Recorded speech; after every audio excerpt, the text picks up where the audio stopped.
गुरुजी, हम गुरु गीता दीक्षा के बारे में जानना चाहते हैं, कृपया करके विस्तार से बताइए। तो ये जो प्रश्न है हमें साधक ने व्हाट्सएप के ऊपर पूछा है, उसका उत्तर यहाँ पे हम देने जा रहे हैं। तो दीक्षा अत्यंत महत्वपूर्ण विधि है। उन दीक्षाओं में जो तंत्र की सर्वश्रेष्ठ दीक्षा है, उस दीक्षा का नाम है गुरु गीता दीक्षा। गुरु गीता ये स्तोत्र आपने गुरु चरित्र के अंतर्गत पढ़ा होगा या फिर यामल तंत्र में इस गुरु गीता का उल्लेख है। ऐसे 2-3 तंत्रों में गुरु गीता के बारे में ऐसा कहा गया है कि गुरु गीता ही भगवान दत्तात्रेय को प्रसन्न करने की, भगवान दत्तात्रेय की कृपा प्राप्त करने की अमोघ कुंजी है। गुरु गीता की साधना से ऐसा कोई भी कार्य नहीं जो सिद्ध नहीं होता, ऐसी कोई भी आपका संकल्प नहीं जो सिद्ध नहीं होता, और ऐसी कोई भी आपकी मनसा नहीं जो पूर्ण नहीं होगी। ऐसी जबरदस्त साधना है गुरु गीता की। तो गुरु गीता में असल में भगवान शंकर जी ने माता पार्वती जी को अनेक योग के रहस्य बताए हैं, अनेक प्रकार के मंत्र के विधान बताए हैं, और सभी प्रकार से अपनी शक्ति को जागृत करने की एक गुप्त तंत्र की विधि जो माता पार्वती जी को भगवान शंकर जी ने गुरु गीता के माध्यम से बताई है, जो खास करके हमारे हृदय चक्र को और आज्ञा चक्र को जागृत करने की विधि है। लेकिन गुरु गीता की साधना के माध्यम से आप सच में ये सभी प्रकार के लाभ चाहते हैं तो आपको महत्वपूर्ण 3 बातों के बारे में पता होना चाहिए। सबसे महत्वपूर्ण बात है कि आपको किस तरीके से हमारे हृदय चक्र से ध्यान करके उसको आज्ञा चक्र में ले जाकर सहस्त्रार चक्र तक उस ध्यान की परिसीमा कैसे करनी है, ये पता होना चाहिए।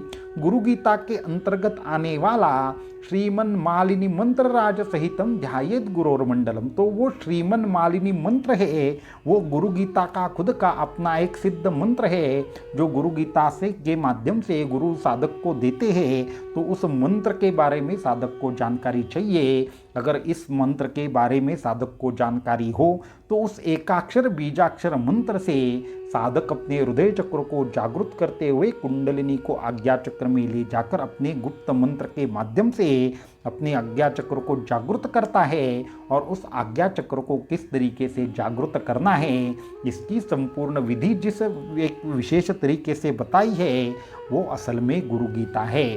गुरु गीता के पाठ से इतने लाभ होते हैं, परंतु बहुत सारे साधक गुरु गीता का पाठ करते हुए भी आखिर उनको उसकी अनुभूति क्यों नहीं आती। गुरु गीता में क्या कहा है? गुरु गीता में ये कहा है कि आपकी ग्रह बाधा हो, बाहरी बाधा हो, ग्रह दोष हो, पितृदोष हो, आपकी कोई भी समस्या हो, कोई भी संकल्प हो, आदि को केवल पठन मात्र से सिद्ध करने का सामर्थ्य गुरु गीता में है। परंतु गुरु गीता का जाप बिना मंत्र के करना उसकी साधना को कम कर देता है। जैसे कुंजिका स्तोत्र में भी एक उसका अपना खुद का मंत्र है जो अपने आप में गुप्त है, वैसे ही गुरु गीता का जो मंत्र है वो अपने आप में गुप्त है। उस गुप्त मंत्र की प्राप्ति को ही गुरु गीता दीक्षा कहते हैं। इस गुरु गीता दीक्षा में विशेष प्रकार की सिद्ध पादुकाएं गुरु अपने तरीके से कुछ विशेष बीज मंत्रों के माध्यम से सिद्ध करके भगवान दत्तात्रेय के जो सिद्ध क्षेत्र है वहाँ से पानी लाकर या वहाँ से वो जल लाकर उसके माध्यम से पादुकाओं का अभिषेक किया जाता है। लगातार 7 दिन तक सिद्धि का विधि चलता है और इस विधि से निर्माण हुई जो पादुकाएं हैं, सिद्ध पादुकाएं, वो साधक को भेजी जाती है और वहाँ पे उनको एक गुप्त मंत्र बताया जाता है, जिस मंत्र की साधना करते हुए साधक अपने आप में सभी सिद्धियों का मालिक बनता है, सभी प्रकार से सिद्ध होता है।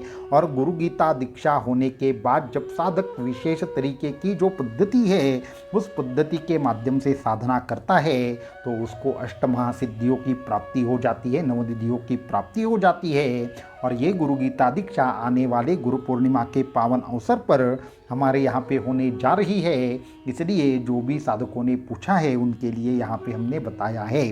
तो गुरु गीता दीक्षा का जो समय है वो अत्यंत कम है, इसलिए जो भी साधक इसमें शामिल होना चाहते हो वो ज़रूर जल्दी से जल्दी अपना नाम दे, क्योंकि इसके बारे में बहुत सारे साधकों ने हमें 5 तारीख को बताया था, परंतु वहाँ पे हमें उतना समय ना मिलने के कारण हमने वहाँ पे उनको आगे की सूचनाएं नहीं दी थी।